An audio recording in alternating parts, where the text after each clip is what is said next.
I am getting this really frigid weather. I know everyone's getting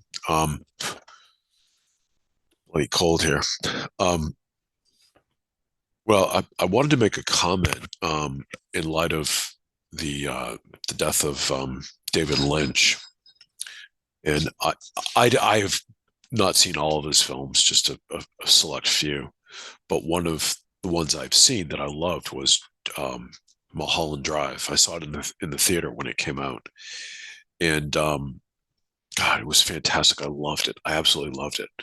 But when I saw it in the theater, I realized it reminded me of another film that was a favorite of mine at the time, and that is Jacob's Ladder.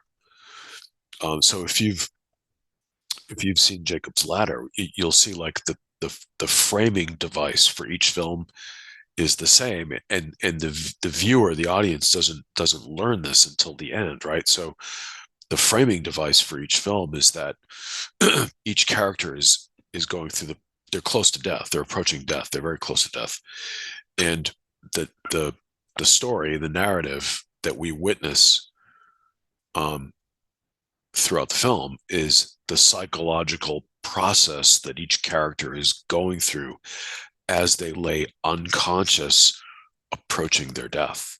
So it's the struggle with examining their life and not wanting to die, right?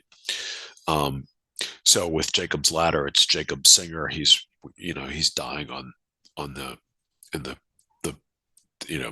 hospital in the jungle in Vietnam, and then in Mulholland Drive, Naomi Watts' character has just committed suicide. We learn at the very end.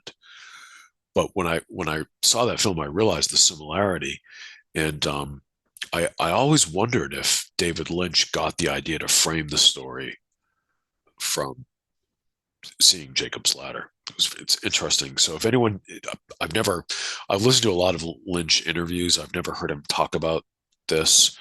If you have any knowledge or insight about this, I'd love to hear it.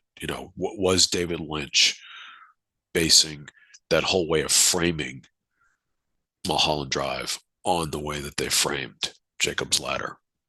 Let me know.